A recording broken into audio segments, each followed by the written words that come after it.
Hi there, Randy Green here, and welcome to the course Rediscovery of Selfhood.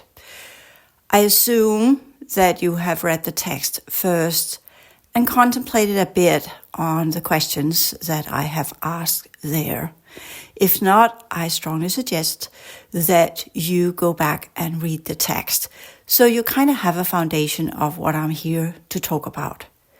I'm not going to explain the text. I like to make different parts of a course where I work with the same topic from different angles. So the text is one angle that goes with psychodynamics, that goes with the understanding of the journey itself, how it goes through different stages, everyday life, awakening, activation, the path of liberation, and the path of cessation. I am fully aware of the similarities with the Buddhist teachings, but I'm not just looking at it from one angle. We're going to work with psychology, esoteric psychology, in the forms of Alice A. Bailey, as well as Buddhist teachings, because they all tie in together. We must not forget that the Alice A. Bailey teachings looked heavily towards the Buddhist teachings or the Theravada teachings, because, as it said, the teacher, or the one that came before Alice A. Bailey, before she began to get the information from the Tibetan, was Blavatsky. And Blavatsky was traveling in India and Tibet, where she was taught the ancient teachings of Theravada. And she saw them as part of her age-less wisdom that she also merged with different aspects. Now, I have not always been cool and keen on the Alice A. Bailey material, especially not the cosmic Tetris, I think it's called. I keep saying it in the wrong way. Please bear with me. I studied this in Danish a very, very long time ago. It's a very big book on cosmic fire. But the whole reason why I'm stumbling and not being able to say what I want to say is because that book it's complex. It does hold truths, but for me, as I see it, it's a mismatch of sciences and at the time in the early 1900s, as well as Hindu teachings, and it's a mess. Let me just put it that way. It never made sense to me, but there were some insights. With that said, I've always been quite keen on her esoteric psychology, understanding how the lower self and the higher self in her terminology, and we're not using lower self and higher self, but I have created a different type that is called the ego structure, as well as what we could call the core self structure. The core self is often what people talk about as the soul. But as you also know, I have changed this language into something else, simply to avoid the thought forms that are already existing. And once you begin to work with energy, you will understand that words matters. Words connect to thought forms, they connect to ideas, they are an expression of ideas. So when you use the word soul, as it is for me, because I have a bachelor degree in theology, I'm taking right back to Greek philosophy as well as Plato that coined the word soul as the psyche, but was later translated into what we have in English, which is inaccurate. So the whole Christian foundation is in a way inaccurate because they rest heavily on Greek philosophy. However, we will work with some of the idea of Alice A. Bailey, at least what is of use, because no system is not as bad as there is the gem in the mix of all of the other mess. And she did undertake a huge, huge job. And she did get it as downloads or communication with the Tibetan master Jo Kuhl. And in that way, we are having the ascended masters in over these teachings. And the ascended masters are, for me, the Venusians, as they have called themselves, or the Syrian A extraterrestrial groups that are no longer present. They left, the living ones of them, left around 1959, where it was said that the planetary hierarchy would change. So for me, the planetary hierarchy is the cloaking made into a spiritual teaching system of different colonial extraterrestrial groups. And you see, this is where I divert completely from the traditional understanding of it. I'm not putting source or God in the mix. I think it's a very clever system developed to instigate certain processes that alluded to the original continuation of our existence out of this system and back into a multidimensional self.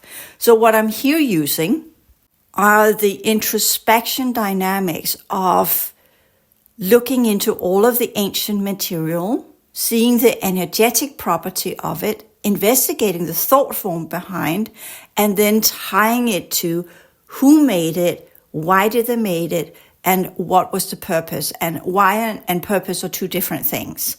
So why with the CRNAs is because they were part of the original groups that collaborated with the true humans as part of the Pillar Project, which I've talked about in the free course material in Whole Academy.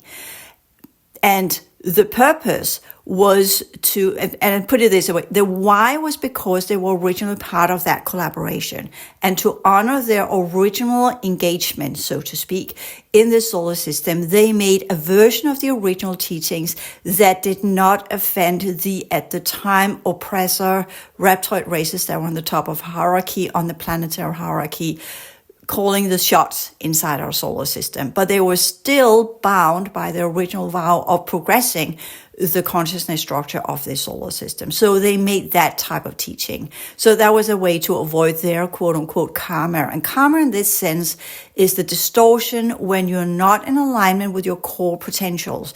That means that when the core self and the original consciousness structure is not allowed to express itself as it fully should, then there is distortion of energy because consciousness cannot break through. It's like it's being muffled, it's being silenced. And with that, the energies that we are then using through the lower self or the ego structure then becomes a representation of the distorted energies of this reality field instead of the higher purpose of our existence, and that is to develop consciousness structures into complexity using energy and blueprint, the holographic energetic template to do so. And now you begin to see why I avoid the word soul, because the soul does not match these ideas. The purpose of why they did it was to, as I said, avoid karma. So the why was because they were obligated, and the purpose was to avoid their own karma. So pretty selfish. And I would say the teachings of Alice A. Bailey are within that light.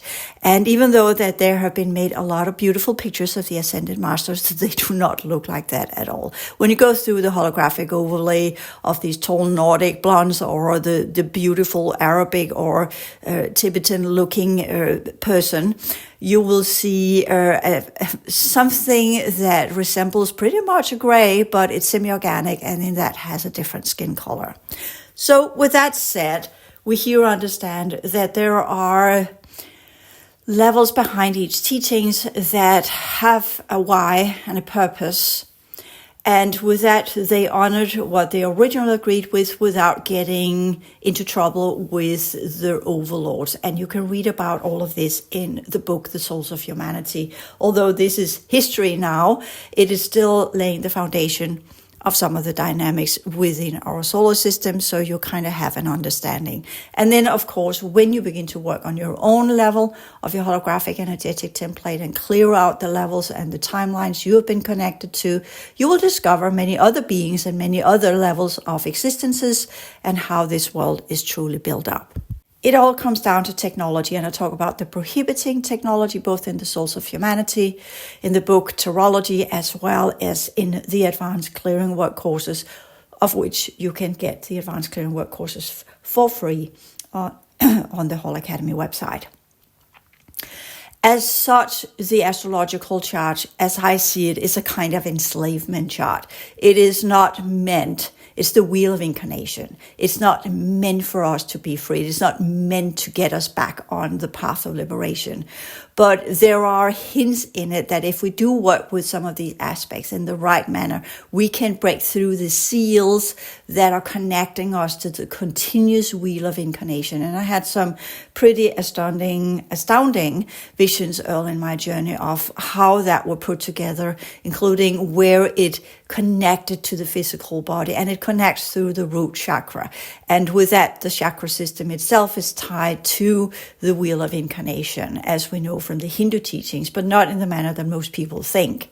So the chakra system is part of the enslavement system and thus needs to be cleared out and dismantled. And then we can begin the releasing journey of the wheel of incarnation that has kept the true humans in, and some of the humanoids in circulation inside this lower order field that we are part of, the emotional fields, the mental field, and the biofield that are connected to the biological level, the ionosphere, the human resonance, and the ionosphere of this planet that are tied into our constitution, keeping us stuck inside this reality field that we see as a planet.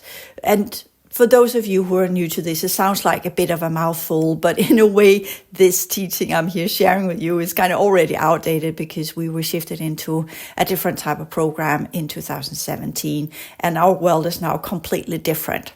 But we can use the psychodynamics to understand when we talk about selfhood. We need some kind of a scheme or some kind of frame of reference or framework from where we can work with certain aspects. And we can take different tools at different times and say, this tool works with this level of my understanding. And then once we have got that, then we can push it away and say, enough with that teaching. It's a good tool. It can help us to understand certain dynamics. And once we get the dynamics and we begin to get the answers from within, we let go of the external tools. We let go of other teachings. We let go of the ideas that others have provided for us, but they were a good help. They were like a crutch until we could walk on our own. They supported us until we could work on our own. And there are many different tools that are out there in the beginning of our journey. I know many of you that are doing this course, you have already done both the transition sciences, course 1 to 7. You have done the advanced energy work, all 6 courses.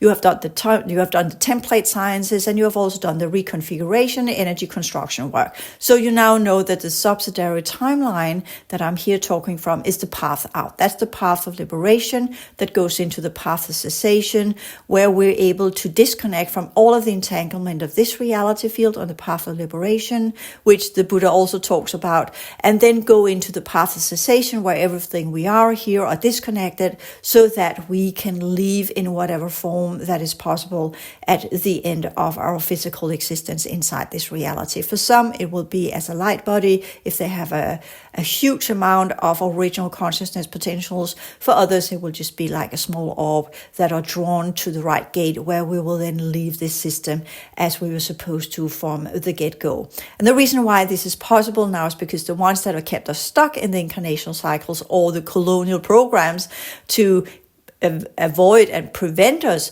from actually leaving this system, but are kept in the reincarnational cycles so that whomever and whatever have been here of the colonial forces have been able to use our higher order energy system to whatever purpose that they needed, and we did not have access to it because we were stuck in the reality programs of the base program where we had enough business just doing and going around with everyday life and were being literally forced to be soaked in our emotional processes as well as in our mental processes, and then completely overlooking the higher potentials that we actually had hidden, that was screaming there in the background and saying, hey, I'm here, hello, but going further and further into oblivion.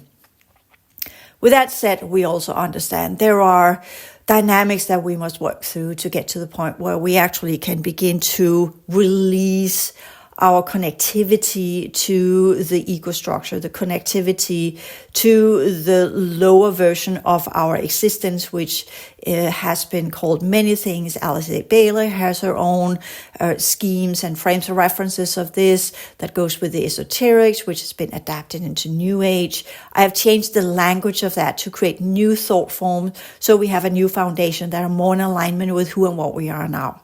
Yes, I began my work working with the traditional New Age terminology. Then I stumbled upon Alice A. Bailey. Then I shifted that.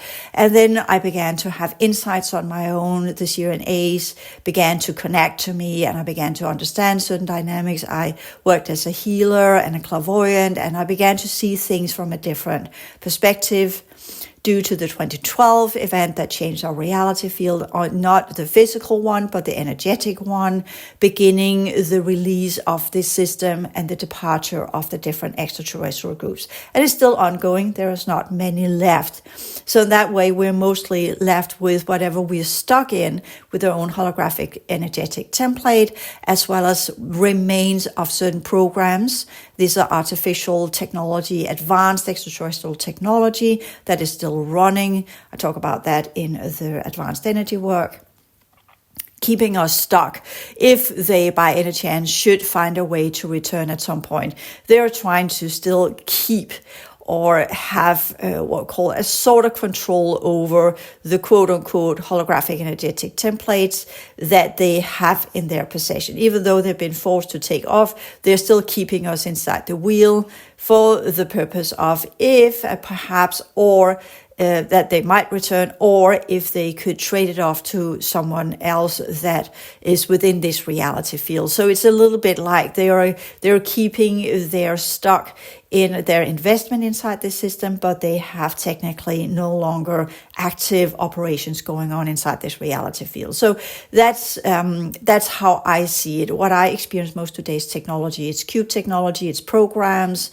It's like a weird artificial mirror that impacts me in my sleep and very little during daytime. Okay, so with that said, we now have that foundation that when we talk about a multidimensional self, it is the understanding of who and what we originally were before we got into this physical existence under the wheel of incarnation. And the astrological chart is the attempt to show us how we can actually get back on the path of liberation, which is a vague, distorted, and misinformation attempt that is not to be taken accurately. But I can use some of the esoteric astrology because I think these are some good archetypes. And I'm here referring to Carl Gustav Jung, where he kind of said that in the collective unconscious, there are always more or less the same archetypes. Arche is Greek and mean ancient. So these are some ancient pictures, ancient formations that we have used throughout the human existence. And astrology goes as far back as we can with known civilization. So it has been used, even though in the original ways it was used, astrology was used for the world itself, and the rulers, the ruling class were the ones that got their astrology or their astrological omen put there. The priesthood that did the astrology was looking at the signs of the sky in terms of rulership, in terms of governing the world, and not on an individual basis. That came later on. So the astrology we have today is a highly distorted version of the original planetary ruler, where the planets themselves were associated with different gods and how these energies impacted the king and his territory in everyday life. So it was a different context. With that, we also understand that the original esoteric was or the original astrology was for the nobility, the elite. And now it has become layman's astrology that you can read in the newspaper. And that's just another way to keep you stuck instead of actually releasing. We could speculate if once Alice A. Bailey came with the esoteric astrology and actually began to say there are some releasing mechanisms you can have here, perhaps the counter was newspaper astrology that then pulled it out of this. Perhaps this will get you out if you do it the right way and do the clearing work, and then push it into some kind of layman astrology that is now even more distorted, has very little to do with the original dynamics. So we see how it has been degraded, and it has been used for different purposes throughout the course of human history. I suggest you look this up. Personally, all depending on which day, I am working on a book trying to put together a kind of enslavement chart and what that means. And there are some pretty good insights there. I'm a little bit careful about it because it's not something I know to the detail, and I need to make more investigation into it before I can actually put out a book and say, oh, this is how it is. But I know it's there. I've been working in and out on astrology for many years, and there are something to the houses that mirrors the original 12 lineages of humanity. The planets are mirroring ancient grids that we have been connected to, and they are influencing different houses and the different constellations. I know the constellations we have today, the star signs we have today have been changed. Just look into Chinese astrology, they have different star signs. Just look into Sumerian astrology, they have different star signs. So the one we have is associated with the Greek Latin interpretation, Ptolemus, that made that some back in the days. And with that, we have then got these constellations and the astrology trying to put it together as part of a mix that was made in the Middle Ages. Look it up to get the correct information about history behind the star signs.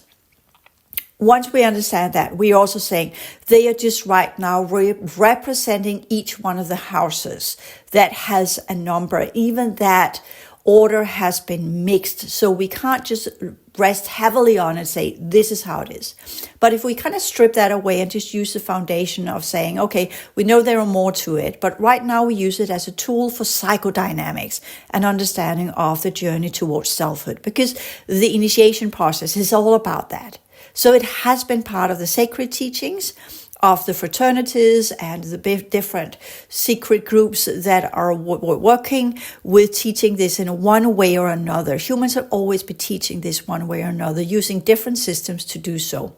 At the end of the day, it's about your inner journey. Once you get connected to where the higher order core self begins to connect into your heart and get a grip and put in that little symbol that roots it into your physicality and your emotional field and everything you are, then you begin to see how that works differently, because you begin to get the information from within. With that said, as it's also said in the Alice A. Bailey teacher, the true guru, the true master, the true inner teacher is the soul. It is the core self. And I will here say soul is the same as core self in this understanding.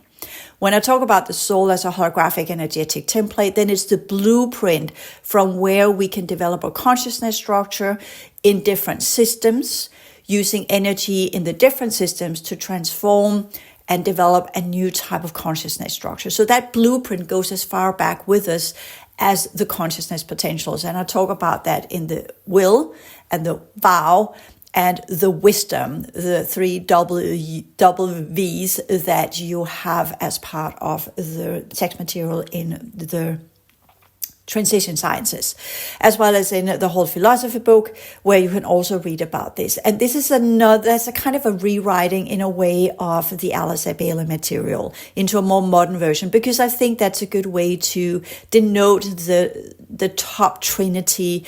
And here we are now saying the top trinity is a blueprint, it's energy, it's consciousness. And that also goes in with the distorted version of the tree of knowledge and the tree of life. As we know in the Jewish teachings, that were also part in early Jewish mysticism under Herkalot and Merkaba, Jewish mysticism, which later developed into Kabbalah in the Middle Ages. So we are having a lot of things here that are touching ground with it, but doesn't have the entire truth. So only the one that has the energetic eye to read the text can get to the thought form and see where it is derived from and where the root of that idea comes from. And many of these teachings actually go far back into the brotherhood that rose from the Egyptian priesthood. Okay, so we are now having some of these background dynamics here, and the purpose of me giving this to you, so you say, this is a tool and it's not perfect, but we're using it for as a framework to explain some psychodynamics that makes it more easy for us to grasp, because we have that dynamic, and all of us have the ability to actually do an astrological chart for free. You can do the German Astrodienst. You can find that free astrology or free charts or whatever, and then you can see what yours is. I like that one because it's pretty good. Okay. So with that said, you now hear and understand why I'm doing it. It's not because I'm stepping backwards, but after you kind of get the helicopter perspective of all of these teachings, and you understand each and one of them holds snippets of truth, each and one of them holds tools we can use on different levels, but we discard of them once we're done. We are not rigorously making into this is the only teaching, and then we become blind for the processes of development that we are undergoing. And each step we can use some of the things that are along the way also as a type of ladder moving through historical levels of our existence, because many of us go far back. And personally, I have in a past life with the Kabbalah where I went completely mad, and portions of me has association with the Egyptian priesthoods and onward and so forth. So I have this foundation that it matters for me, and that's why I can take it and say, I can use it as a tool. I can take that as an ancient capacity of knowledge that I can here adapt to the current circumstances without tying me to the thought forms of the past, but actually are drawing them into the current level of existence and say, this is part of my core self. I have worked with this. This is part of my knowledge base, but I'm adapting it to the circumstances of today without distorting the original information, because that's traditional. That when you have knowledge, as the New Age have done, you take something of the ancient and you put it together, and then you create a new context of it, a new narrative around it, as Blavatsky did with the ageless wisdom that allowed her to make a mismatch. And then she put her own insights onto it and then said that was the true version of it. Then you're distorting it into your purpose and your ideas and what you want to do with it. And that's not accurate. Here I'm trying to stay true to the original thought form, but at the same time I'm explaining in the terminology of today how we can actually use it into a tool from where we can work with our personality structure. And I will end this little beginning of this course with how we can use this to merge everyday psychology, so to speak, with the esoteric astrology. And that's where I want to begin. So in the esoteric teachings of Alice A. Bailey, especially in her work Esoteric Astrology, which is part of esoteric psychology, there are 5 books there, which I have been very pleased with. I find that to be the best material she has done. Esoteric Astrology Part 1, 2. Then we have Esoteric Psychology, Book 1, 2, Esoteric Astrology, a treatise on white magic, and I forgot the last one. But there are 5 books there that are really good. Oh, Esoteric Healing. These 5 books, they are together. They are the gem in that material there, especially if you know how to work with it, going to the thought form and see where it comes from and what the truth of it is, because all of these teachings are not to be taken literal.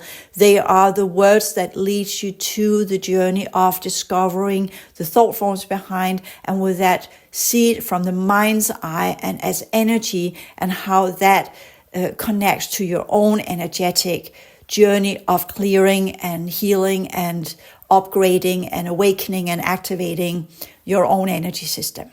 So it's not the word by word, it's the idea behind and the energy pattern that is in this text that matters. And that's why I can say the energy signature of this, the symbolic representation of psychodynamics between the lower and the higher levels of our existence, are just as beautifully expressed in the esoteric astrology as well as in the esoteric psychology that rests heavily upon the rays and the chakra system. But I use that to clear it out and say, okay, now I actually know how it's meant to operate, so now I can clear it out. Here I'm going to use it symbolically, and I will elaborate within my own understanding of it, which then, of course, is not true to how Alice A. Bailey put it, but I will take the liberty because I have read most of her material. I know the foundation of how she wants to teach this, but it's outdated, it's no longer useful. But we still have astrology, it's still a living, active thought form that is part of our world. So the zodiac is presented not merely as a set of personality traits, but it's a kind of what we call a soul journey or spiritual journey. And here again, I talked about spirit and soul, and these are two different things. We know it's go back to Greek philosophy, where you have soma or the body, you have psyche, which are the inner human that we actually today call, literally psychology comes from the word psyche, the inner human, the psychodynamics. And then the spirit often belongs to what we could say the cosmic level of our existence, the stars. Literally, that Stoic idea that the spirit connects to the stars or the filament of the sky, where when we die, if we have worked well with our psyche and our soma, then that spirit, that part that's left of us as part of Greek philosophy, will continue and will be reborn in the stars, as we see in a lot of Greek mythology, where the gods do this or that or whatever, and then the semi-gods or the heroes, they will be reborn in the sky. Again, look this up. You can use ChatGPT to explain all of these details for you so you get the understanding behind. So the whole point in Bailey's material is that the soul, and that is the original consciousness potentials that is made out of the blueprint, the consciousness units, as well as the processes through energy, that we then say, because the reason why I don't want to use the word soul here is also because if you work with the teachings of the Buddha, then you have the understanding of Atta, that is the self, the ego structure, and then Anatta, where you go into your soul level, where the self is no longer there. It's not the I am idea, where the I am is the expression of God and a spark and representation of that, and that's an ongoing forever self that keeps reincarnating. In my perspective, the soul or the core self is multidimensional. It's aspects of who and what we have been. And when we step into past memories of who and what we have been, we become part of that version of ourselves. As you are now, well, just look at yourself as a child. Go into a memory. See yourself in one version of yourself as a memory of a child. You are fully aware if it's a different version of you because you're younger. You are perhaps 5 or 6 years old or 10 or whatever. You remember your body being different. You remember circumstances. Your perception is different.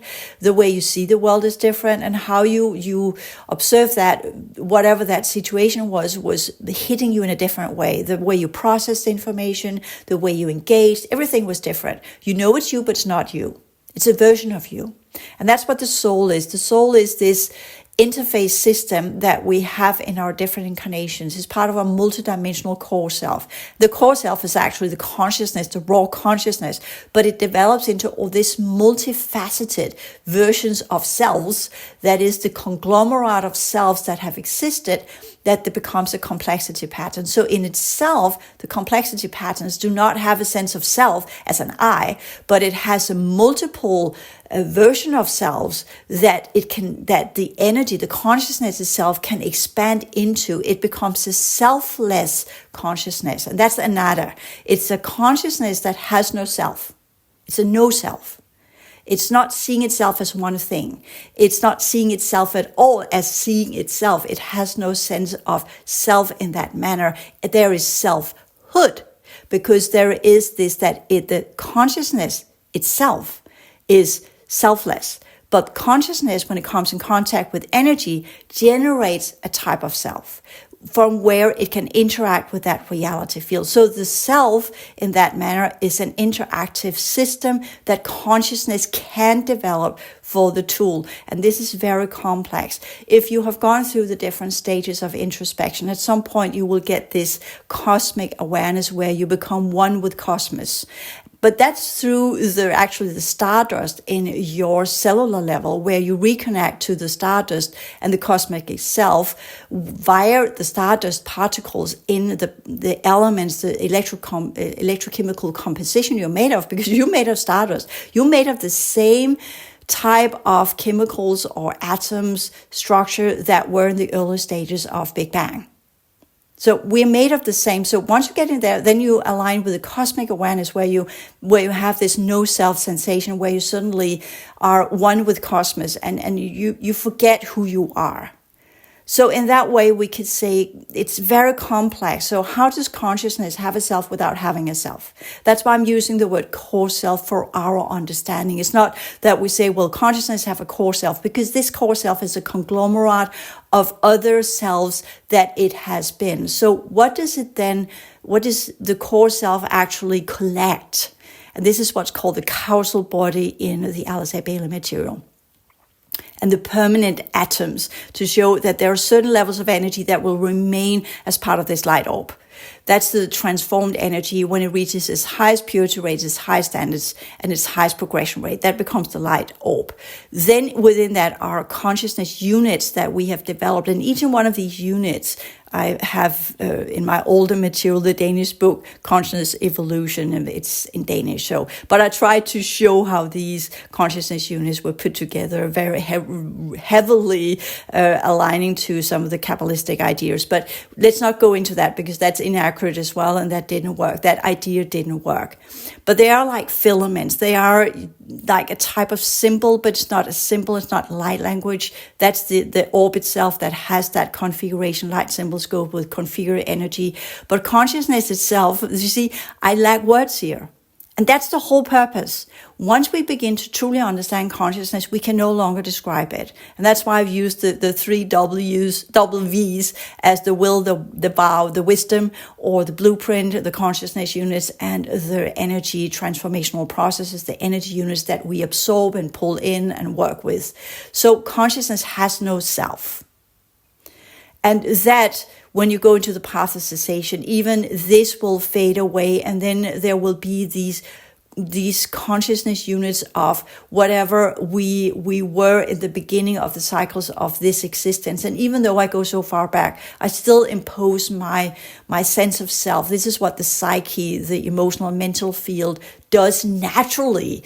As long as we're inside this body, it wants to create a self and project it onto something. So we must remove the projection and learn to just perceive what is there. But eventually we stop perceiving, and then we just become part of what we are supposed to observe. There's no longer self and otherness. It just becomes one thing. And then always sees what's called the isness. It just becomes this cosmic participation, involvement, entanglement, which then teaches us humility, but also balance and understanding of the different levels of who and what we are, and how all of these versions of ourselves will fade away as you work with the complex structure of your timelines. That will fade away. These old versions of you that have been stuck in past timelines will fade away, and you will release your blueprint from the energy transformational work of this system. And then what's left of consciousness that still needs to be developed will then be put into that light orb, and you will be moved out of this system where you will continue your journey. That's the best way I can say it. Eventually all of that will transmute and change into something else, because everything changes all the time. Nothing is stagnant. Everything we are will change according to the realities we are part of, the versions of ourselves that we're using there. So there's not one permanent self, as the Hindu incarnation teachings teaches us. And that's the distortion, in my opinion, that the Buddha worked against. The understanding that there is no permanent self. There is a changing, forever changing reality, and the versions of ourselves changes accordingly. And eventually all of that is let go, and that's the nirvana, or the leaving of this system, and that's the path of cessation.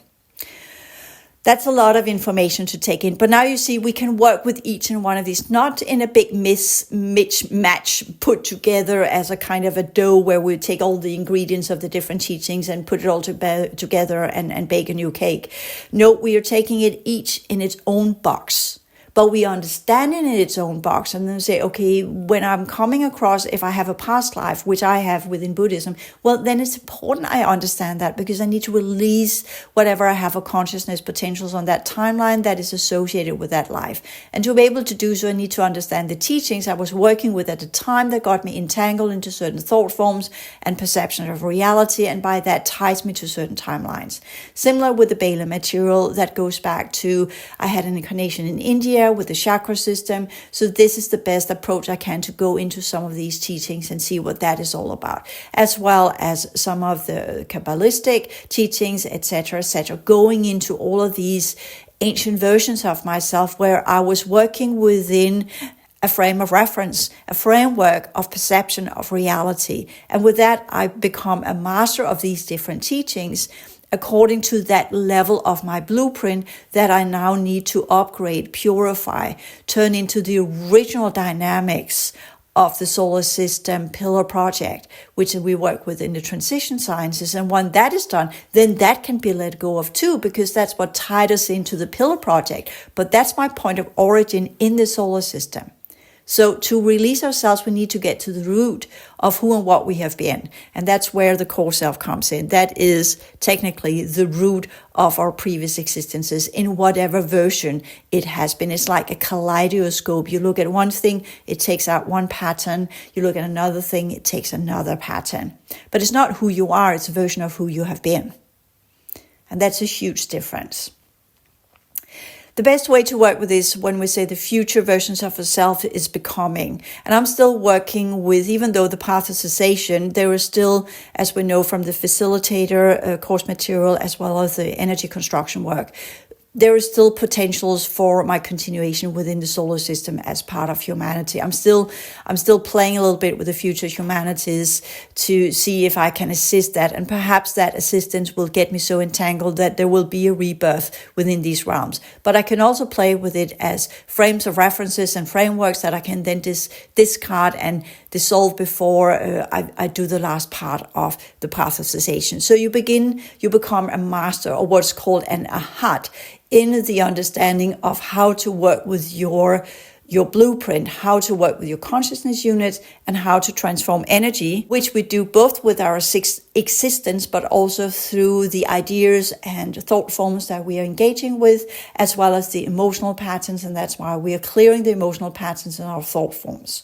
So here we are working with how do we do the transition from the ego structure into the core self.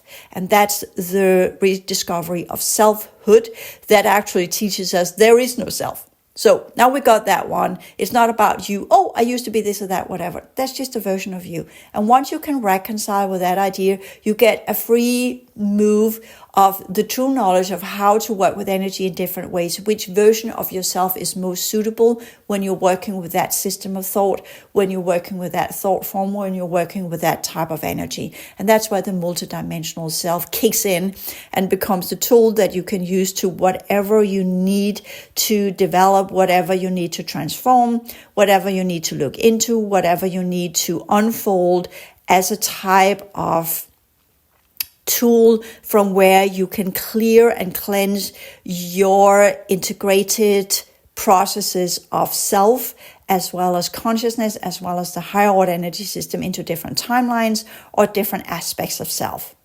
So I hope you understand here that we are dealing with what we could say a kind of introspective mastery that is no longer about I am and create a story or a narrative of who and what you have been, and then associate yourself with that, and then get all identified with the past version of you, and then that becomes your new self in this reality, as in you had a past life as a Pleiadian or as part of an avian system or whatever it is, and then you walk around to people who say, well, what's your soul? Well, I'm a Pleiadian. Then you have just done another delusional, to use it that way, another identification with a specific type of awareness, specific type of energy that technically is not in alignment with who and what you are here.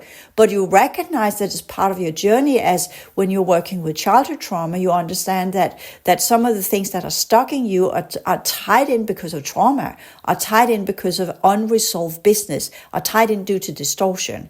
So when you are then seeing, well, I am acknowledging and seeing myself as this or that or whatever, then the journey is to acknowledge that this is just a portion of you. This is just something you have been, but it's not something you are now. It's part of what you have been. It's part of what's still there. It's part of what's unresolved. And that's why it keeps popping up. So you need to work with it as a type of trauma, as we are doing it in psychotherapy, as well as understanding the psychodynamics behind these projections, behind these self-identification dynamics that we're putting onto ourselves. Why is it important for us to create that narrative about ourselves? Because there's something we haven't figured out yet. There's something we need to understand. There's something we're exploring.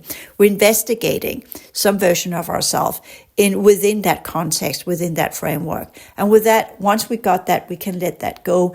With that, also the connectivity to timelines and perhaps technology that is keeping us stuck, or energetic parasites, which it most often is, that we have some energetic, genetic remnants of some Pleiadian structure that is tying us to different prohibiting technologies inside this reality. That's my personal experience of most of it. And once we got that technology, the whole sense of being this or that or whatever dissipates, because that false ego, that false sense of self, were actually associated with a little energetic parasites that were popping in and becoming part of our ego structure because it demanded energy. And only what is worked with as part of our core structure, as part of our physicality, as part of our emotional and mental processes can get energy. And that's part of the entanglement processes of this system. So working with the idea of a system that no longer exists, and we're here talking about constellation or Pleiadian system or the Syrian system or whatever, since these worlds do no longer exist, even though we are working with it, we're associating with a version of the past, and we cannot be drawn back to the past. When we talk about the past and what we have been of these patterns, that forces us to reincarnate in this reality, the outer domain, because these stellar worlds are no longer there. So if we're saying, well, I'm aiming for the Syrian system, well, first and foremost, you're into trouble because that system doesn't exist anymore, even though it's on the stars on the sky. But these stars, as we know from science, most of them are long gone. This is just the afterglow of original systems that no longer exist. So what is left might be a technocratic world, and some souls are drawn there for that reason. Some of the cubes of the fifth dimensional level is part of the Syrian system that is now a technocratic world. That's my take on it. Others will say otherwise, but that's my experience. And with that, they're associating with that, but they're associating with that due to a deception that draws souls to a system that no longer has the capacity to engineer or create souls themselves. Let's put it that way. The holographic energetic template is no longer viable in that system because it has become a machine world. Okay. That's just some of my things that I am saying here, but it's based upon my visions, my insights, my information, and you might have something dissimilar or different. And trust your information, but trust it in a way so that you're always being very agile and vigilant in seeing if it actually is an interception, is it false information, or is it accurate information? But in the end, it doesn't matter, because if it's false information, that is an interception program that's still running your energy system. It's still drawing you into conclusions and thought forms and ideas and narratives. You still have to clear it and find the root and whatever it's connected to, and the technology that creates energetic parasites that leads you to believe that that's actually there. You still need to find it and clear it. So it doesn't really matter if it's true or not. The method that we're working with is the same, both for true information and for false information. That's part of the energy work course. So with that, I will end this first podcast. Thank you.